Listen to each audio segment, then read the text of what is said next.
Bonjour, j'espère que vous allez bien, je vous retrouve pour une vidéo Happy Planner. Et oui, il est déjà bien rempli, vous voyez. Et donc oui, c'est après un an, là il y a pour un an et demi. Alors après tout ce temps là, c'est vrai que maintenant je vais pouvoir un peu plus vous en parler. Maintenant c'est moi qui me suis appropriée et qui ai trouvé vraiment ma technique. Donc allez, si vous voulez, sur les vidéos que je vous ai mis depuis le début janvier. Oui, janvier je pense. Et donc je vous mets...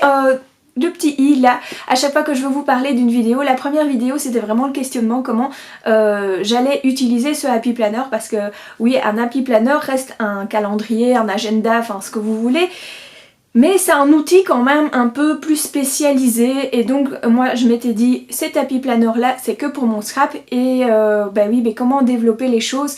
Je sais que je devais faire le rangement, je sais que je devais plus m'organiser, je savais les gros points, mais comment développer tout ça pour dire de moi atteindre mes objectifs et de pouvoir avoir ce support là pour m'aider dans tous mes objectifs. Et donc je vais dire qu'au tout début, voilà, j'étais un peu perdue et il n'y avait pas grand chose dedans. Maintenant, à la limite, il n'y a pas assez de place.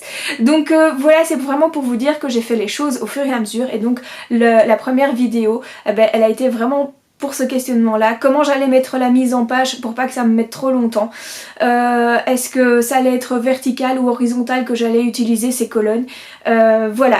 La deuxième vidéo c'était quelque chose que j'avais eu beaucoup de mal à commencer, c'est que c'était la vue du mois, donc c'était vraiment le calendrier et mettre les événements que je voulais. Donc c'est vrai que les événements il n'y en avait pas forcément beaucoup. Parce que voilà, c'était sûrement c'était plus pour un développement personnel, je vais dire, dans mon scrap, que je voulais vraiment l'utiliser. Mais bon, il y avait quand même parfois, je voulais aller à un atelier, je voulais aller faire un salon de scrap. Voilà, il y avait quand même quelques éléments qui étaient assez sympas à mettre là-dedans. Après, par la suite, voilà, j'ai trouvé d'autres choses à rajouter avec l'organisation de mon équipe créative. Puis j'ai rajouté des thèmes au mois, donc voilà, ça s'est fait petit à petit, mais au départ c'était très vide et donc il y avait plus de décoration qu'autre chose.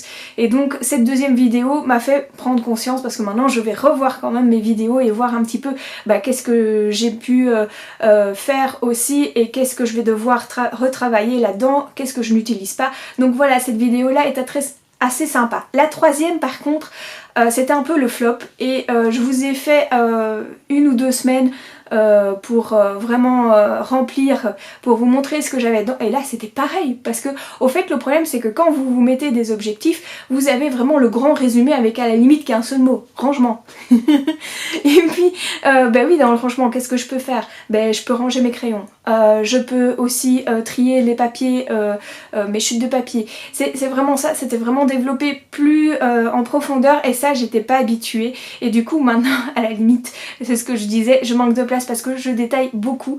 Et du coup c'est vrai que c'est sympa parce que ça encourage à force, j'aime bien, c'est cocher. Et ça je ne l'utilisais pas forcément. Cet Happy Planner aussi, je l'utilise pour mettre ce que j'ai fait aussi. Donc par exemple, après un atelier, je marque j'ai adoré ou j'ai détesté ou j'ai... Enfin voilà, c'est rare que j'ai mis j'ai détesté.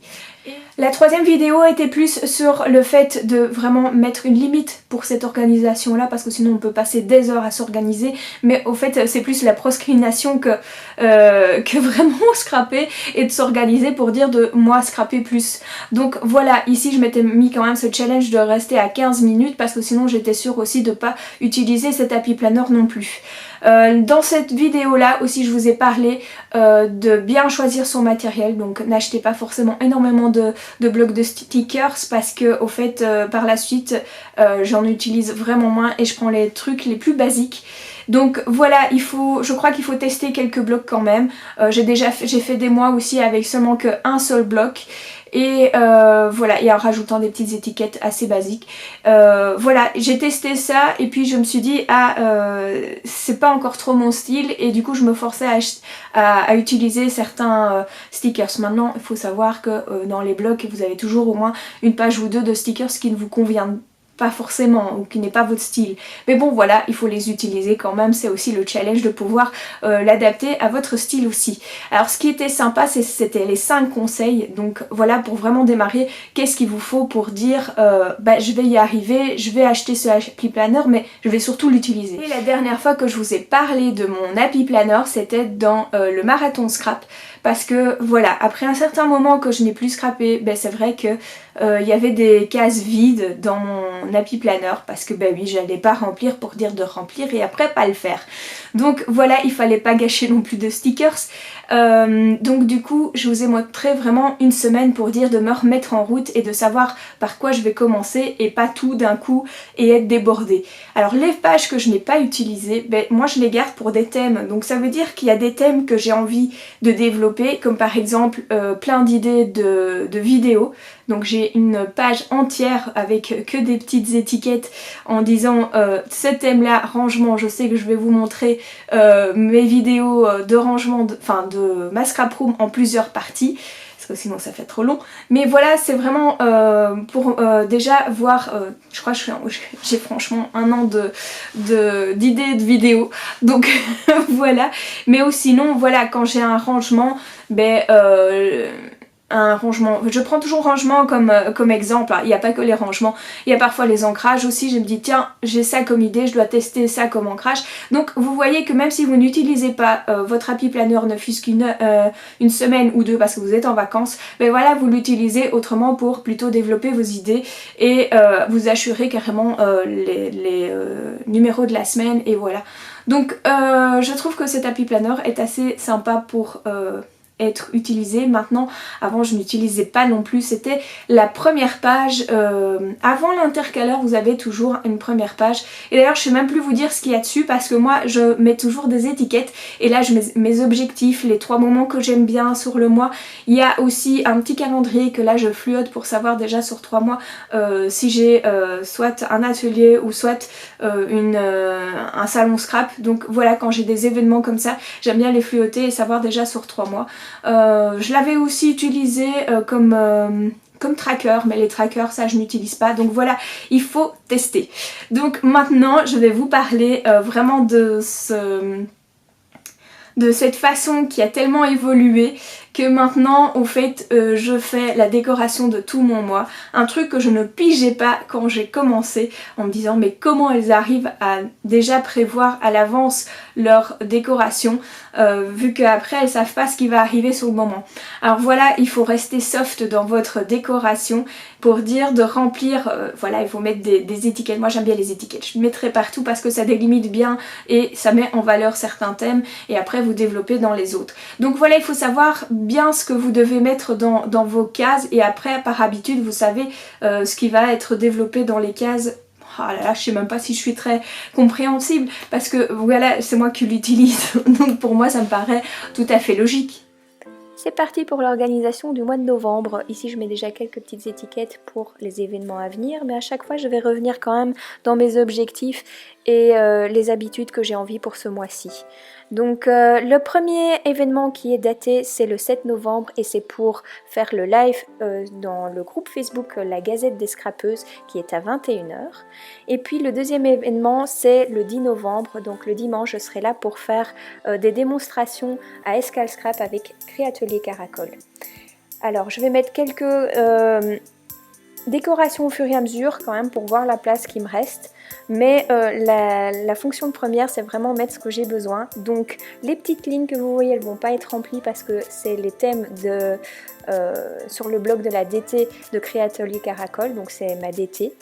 Et les petits encadrés c'est pour les thèmes de ma semaine parce que j'aime bien me mettre des thèmes au fur et à mesure et je sais que je vais me focaliser sur par exemple la première semaine, le premier thème c'est la préparation des futurs ateliers, la deuxième semaine c'est les futures vidéos, la troisième semaine c'est top secret, c'est pour mon entreprise. Et la quatrième semaine, j'ai mis la découverte du matériel. La cinquième semaine, je la laisse en suspens parce qu'on ne sait jamais ce qui peut m'arriver. Et à gauche, vous voyez une liste que j'ai mis pour mes vidéos à venir. Ensuite, je fais les 5 semaines en un coup. Et je vais commencer par toutes les étiquettes avec des fonds, avec des motifs ou soit parfois avec des titres. mais vous remarquez que je mets déjà une étiquette ou deux quand c'est avec des petites lignes pour moi déjà écrire. Donc je me focalise pas forcément sur la décoration et ça franchement c'était l'inverse du début. Et j'essaye vraiment d'intégrer la décoration avec les étiquettes pour moi écrire dessus parfois aussi. Et donc voilà, je vais faire ça sur mes 4. Mais pourquoi je dis 4? Mais c'est les 5 semaines. Et donc voilà, je commence un petit peu à mettre des to-do list.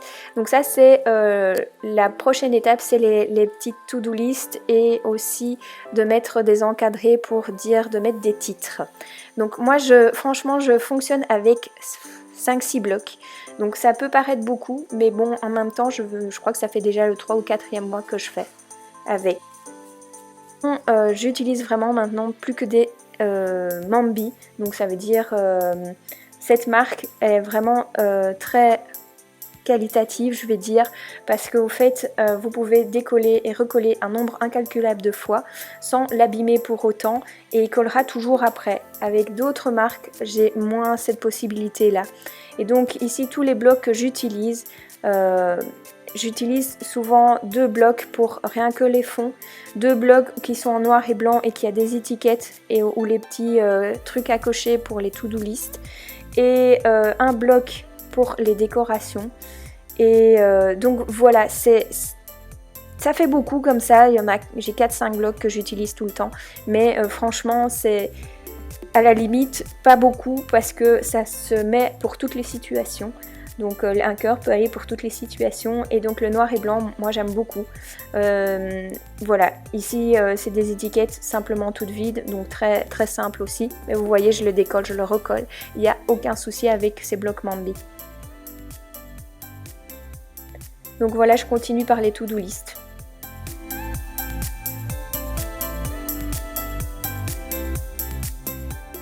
Et voici le résultat.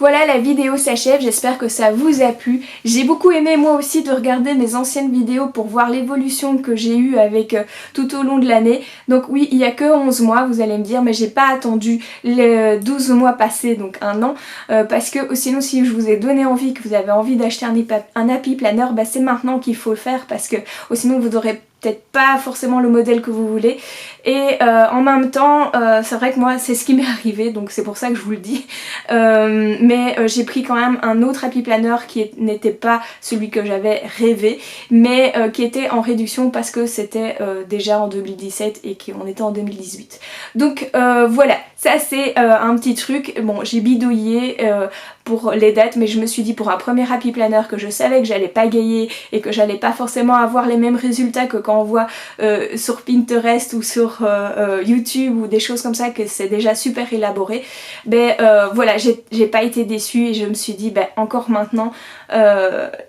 j'ai envie d'un nouveau et j'en ai eu un nouveau d'ailleurs mais ça c'est plus pour mon côté entreprise, donc voilà j'en ai pris un mais je l'utilise vraiment pas de la même manière, donc voilà, suivant le thème aussi c'est pas du tout la même chose.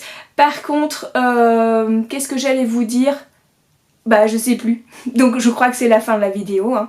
Un petit pouce bleu si ça vous a plu, de vous abonner à ma chaîne si ce n'est pas encore fait et bien sûr bienvenue aux nouveaux abonnés et je vous dis une prochaine fois pour une prochaine vidéo. Bye.